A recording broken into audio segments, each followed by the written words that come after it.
심리학에 초두 효과라는 게 있죠. 프라이머리 에펙트라는 것이 있습니다. 쉽게 말해서 첫 정보가 나중 정보를 해석한다라는 것이죠.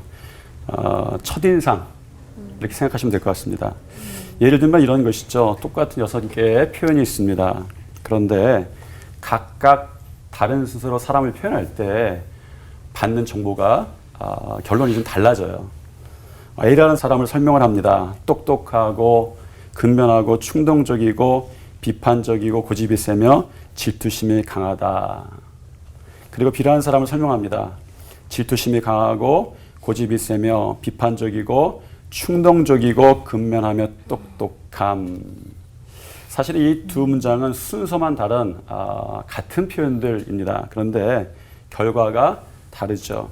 사람들의 생각 속에 긍정적인 정보로 시작했던 A는 모범적인 사람이다 이렇게 생각을 하고, 이 부정적인 그 단어로 시작했던 표현으로 시작했던 이 B는 좀 나쁜 사람 이렇게 생각을 하고 인상을 좀 받는다는 것입니다. 긍정적인 정보가 처음에 들어가면 그렇게 해석을 해내죠. 부정적인 정보가 처음에 들어가면 뒤에 있는 정보도 부정적으로 해석을 합니다. 예를 들면 이런 것이죠. 얼굴이 잘생겼는데 공부를 잘해요. 금상첨화다 그럽니다. 얼굴이 못생겼는데 공부를 잘해요. 독한 놈 이럽니다. 이게 사실은 적당한 그 표현은 아니지만 이게 프라이머리 에펙트, 초두 효과의 맥락이 있습니다. 그래서 이제 첫 번째 정보가 첫인상이 중요합니다. 마케팅에서는 이 첫인상을 바꾸려면 처음 마케팅 비용의 3배에서 4배까지 투자를 해야 된다고 합니다. 우리 가운데 많은 경우에 있어서 관계 때문에 행복해지기도 하고 불행해지기도 합니다. 부부의 관계 행복하기만 하지는 않죠. 부모와 자녀, 형제 자매, 만나는 사람들, 직장에서의 관계 행복하기도 하고 불행하기도 합니다. 사도 바울의 시대에도 너무나도 불편한 관계들이 있었던 것 같아요.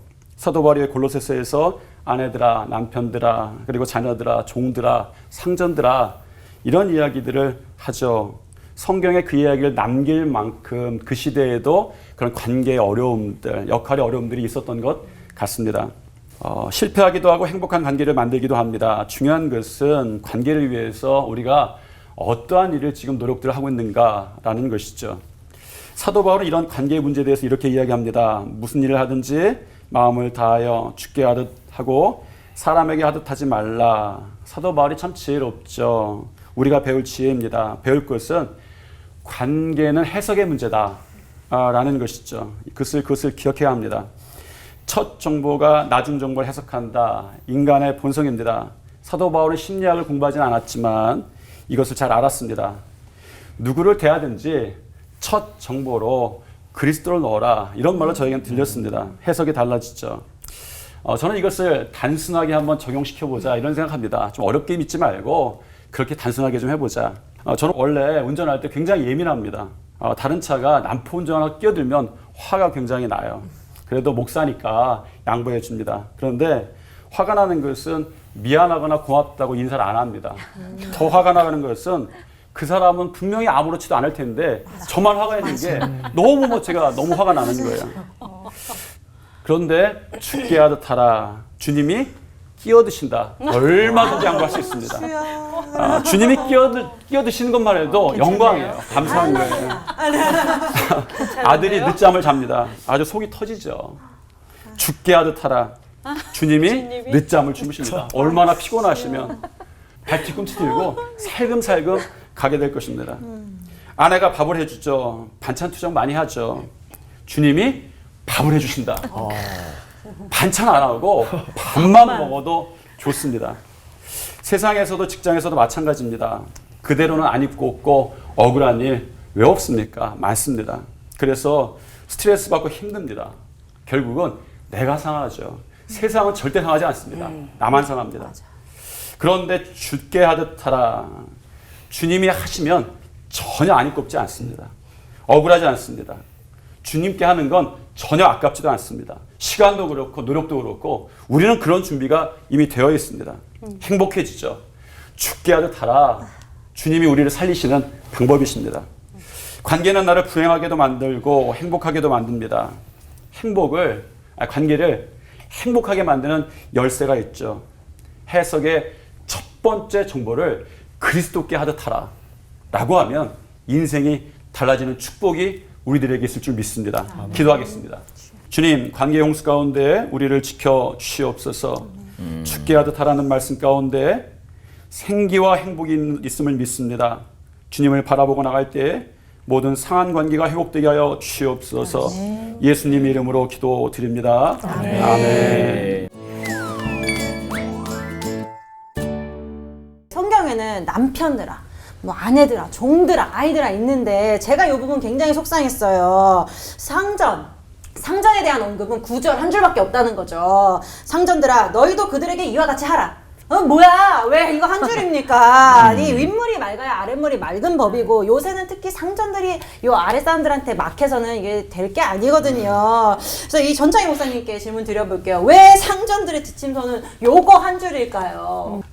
초대교회는 사실은 그런 오해도 좀 있었어요. 뭐냐면 정말 그 엉망이다. 뭐가 엉망이냐면 이 족보가 엉망인 거예요. 왜냐하면 다 형제 자매라고 부르니까 이게 족보가 없는 거예요. 형제고 자매니까 질서가 없는 거예요. 그런데 이런 정신은 성경에서부터 나왔습니다. 근데 그 말씀을 드리면 왜 상전에 대한 이야기는 마지막에 한 절밖에 없냐?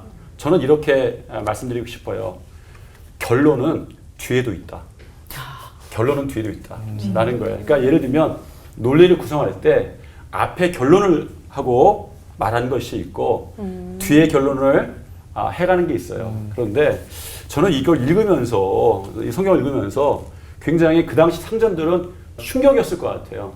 예를 들면 제가 믿음대로 사십시오, 선하게 사십시오 이렇게 막 얘기를 해요. 하다가 맨 마지막에 목사님도 좀 그렇게 사시죠? 이렇게 하면 이야기의 결론이 어떻게 바뀌냐면 이렇게 바뀌는 거예요. 지금까지 이렇게 이야기했지만 죄송합니다. 목사님 심각하게 보시는데 네. 근데 상전에 대해서 아무 얘기를 안 한 것 같은데 이렇게 사십시오, 이렇게 사십시오, 이렇게 사십시오 하다가 뒤에 당신도 이렇게 사십시오 했을 때 저는 이 사도 바울이 상전에 대한 이야기를 안 하는 게 아니라 굉장히 강력한 한 방이다. 짧고 굵게. 그래서 저는 이걸 결론은 뒤에도 있다. 이렇게. 그 로마 제국을 연구를 해보면 그 당시에 그 기독교는 사회적 약자가 훨씬 많았다는 거예요. 종과 주인을 비교했을 때 주인보다는 노예들이 훨씬 더 교회를 많이 나왔고 남자보다는 여자가 교회를 많이 나왔어요. 그래서 그들에 대한 가르침이 훨씬 더 많았다. 그렇게 일반적으로 해석하는 경우들이 참 많고 또 하나가 이제 그 종으로서 주인에게 정말 주님께 하듯 하면 그것만으로도 주인은 바뀔 수밖에 없다. 굉장히 영향력이 커질 수 있다는 거죠. 그렇게도 해석이 가능하지 않을까 그런 생각이 들어요.